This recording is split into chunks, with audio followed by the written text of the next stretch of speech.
En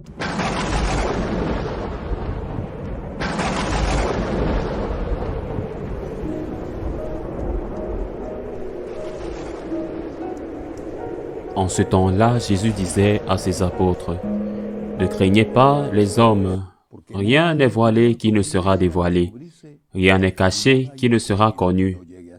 Ce que je vous dis dans les ténèbres, dites-le en pleine lumière. Ce que vous entendez au creux de l'oreille, proclamez-le sur les toits. Ne craignez pas ceux qui tuent le corps, sans pouvoir tuer l'âme. Craignez plutôt celui qui peut faire périr dans la géhenne l'âme aussi bien que le corps. 2 moineaux ne sont-ils pas vendus pour 1 sou? Or, pas un seul ne tombe à terre sans que votre Père le veuille. Quant à vous, même les cheveux de votre tête sont tous comptés. Soyez donc sans crainte, vous valez bien plus qu'une multitude de moineaux. Quiconque se déclarera pour moi devant les hommes, moi aussi je me déclarerai pour lui devant mon Père qui est aux cieux. Mais celui qui me reniera devant les hommes, moi aussi je le renierai devant mon Père qui est aux cieux. Acclamons la parole de Dieu. L'évangile d'aujourd'hui contient des paroles de consolation et d'espérance. Tout d'abord, n'ayez pas peur. N'ayez pas peur. Que peuvent-ils vous faire? Prendre votre vie? Le martyre, c'est difficile, surtout si c'est lié à la torture, à la douleur. Mais il y a la vie éternelle. Ils peuvent faire quelque chose de pire que de prendre votre vie, prendre votre honneur, mais il y a la vie éternelle.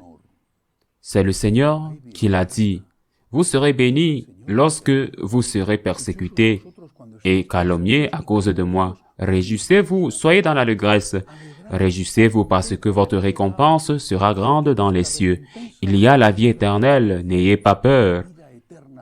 La certitude de la vie éternelle, après la résurrection du Christ, a transformé ce groupe de lâches qui avaient renié Jésus, Saint Pierre, ou qui s'étaient cachés parce qu'ils avaient peur d'être attaqués, les a transformés en personnes qui sont sorties dans les rues pour proclamer leur foi en la divinité du Christ, ce qui était déjà une raison d'être condamnés à mort.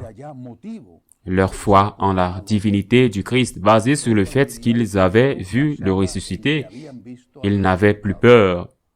Non pas parce qu'ils n'avaient soudainement plus peur d'être tués ou torturés, ils n'avaient plus peur parce qu'ils savaient qu'il y avait la vie éternelle. De quoi peut-on mourir? De tant de choses. D'un accident de la route, d'un virus qui a été libéré, qui sait d'où, et qui anéantit une partie de la population. Vous pouvez mourir d'un cancer. Vous pouvez mourir d'un type de maladie. Vous pouvez mourir de vieillesse. Nous allons tous mourir. Nous avons tous une date de péremption écrite à un endroit que nous ne pouvons pas voir, mais que Dieu connaît.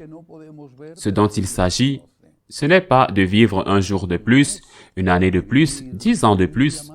Ce dont il s'agit, c'est de vivre pour toujours. Et c'est ce que Jésus nous dit.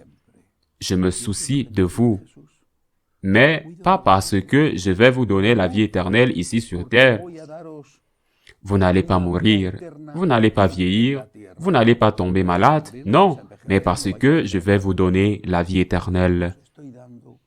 Je pense que c'est la chose la plus importante dans l'Évangile aujourd'hui. N'ayez pas peur, il y a la vie éternelle, il y a la vie éternelle. Et puis la promesse finale, une promesse que le Seigneur a déjà accomplie dans sa propre vie avant de mourir. Jésus dit, « Quiconque se déclare pour moi devant les hommes, je me déclarerai pour lui devant mon Père qui est aux cieux. Et si quelqu'un me renie devant les hommes, je le renierai devant mon Père qui est aux cieux. » Une promesse et un avertissement. Celui qui se déclarera pour moi, je prendrai sa défense, et celui qui me reniera, à l'heure du jugement, je dirai, je ne le connais pas. Il n'a pas voulu me connaître. Je ne le connais pas. Quand notre Seigneur accomplit-il cela au moment de sa mort? Le voilà crucifié entre deux brigands, l'un que la tradition connaît sous le nom de Gestas, se moque de lui, le met à l'épreuve, le défie. Si tu es le Fils de Dieu, sauve-toi, toi-même et sauve-nous. Et l'autre, Saint Dimas, interpelle son compagnon. Peut-être se connaissait-il auparavant, peut-être avait-il été compagnon d'infortune. L'interpelle, lui ordonne de se taire, lui dit de se taire. Ne crains-tu pas Dieu? Même pas dans le même supplice. Vous n'êtes pas dans le même supplice. Inspiré par l'Esprit Saint, dans ce dernier moment de sa vie, dans ces dernières heures, au milieu de sa vie, Dimas le voleur et peut-être le meurtrier se transforme en Saint Dimas. Pourquoi? Parce qu'il confesse le Christ et défend le Christ. Et ce n'est pas l'Église, la tradition, qui a dit que ce jour est celui de Saint Dimas. C'est Jésus lui-même qui le canonise. Il le canonise quand ils sont tous les deux vivants, après avoir entendu la défense de Saint Dimas, qui lui fait et lui dit, je t'assure, tu seras avec moi ce soir au paradis, tu seras avec moi au paradis. Il vient de le canoniser, c'est le Christ qui a canonisé Saint Dimas. Pourquoi? Parce qu'il avait promis, quiconque se déclare pour moi devant les hommes, je me déclarerai pour lui devant mon Père qui est aux cieux. Et si nous sommes pécheurs, Dimas n'était pas un ange. Nous ne savons pas quelles sont les raisons qui ont poussé Pilate à ordonner sa mort sur la croix. Mais la croix qui était un supplice terrible, terrible que les Romains ne réservaient qu'aux pires assassins ou à ceux qui avaient tenté de saper leur pouvoir dans la région de l'Empire qu'ils dominaient, c'est-à-dire des territoristes ou des criminels. C'était une personne avec un passé et avec un passé très laid et sombre.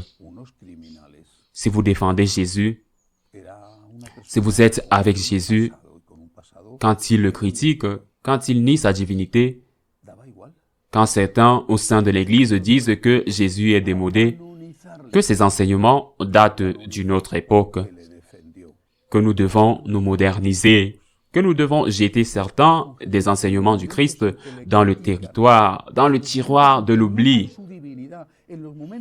Si vous, par contre, vous êtes avec Jésus, vous êtes avec lui, vous êtes avec lui. Si en revanche, vous prenez la défense de Jésus et leur dites que Jésus est Dieu, qu'on ne peut toucher à ses paroles, que ce sont les paroles de Dieu, que nier la validité, la véridité de ces paroles revient à nier la divinité de Jésus. Si vous faites ce qu'a fait Saint Dimas, le Seigneur te défendra parce que cet acte de défense de Jésus couvre la multitude de tes péchés et implique ta repentance pour tout ce que tu as fait auparavant. Saint Dimas n'a pas eu l'occasion de confesser ce qu'il avait fait auparavant. Il est mort. Là, le Seigneur l'a canonisé, là, il n'a pas été baptisé. C'était un baptême de sang. Eh bien, celui qui défend Jésus naturellement doit essayer d'être cohérent avec l'enseignement de Jésus et peut certainement aller au confessionnal pour demander le pardon de ses péchés, encore et encore autant de fois que nécessaire, mais le Seigneur n'oubliera pas cette défense. Il l'a promis et il le réalisera. C'est dans les moments difficiles que l'on a besoin d'amis. Quand tout le monde l'applaudissait, après qu'il ait multiplié les pains et les poissons, quand on le cherchait pour le proclamer roi, il n'avait pas besoin de ses amis. Il en avait beaucoup besoin. Il en avait beaucoup. Sur la croix, il avait besoin de ses amis et il n'a trouvé que ce bon larron. Soyons des saints qui défendent le Christ, mais si nous ne pouvons pas être des saints, essayons de l'être et soyons des pécheurs qui veulent être des saints et qui défendent le Christ. Ainsi soit-il.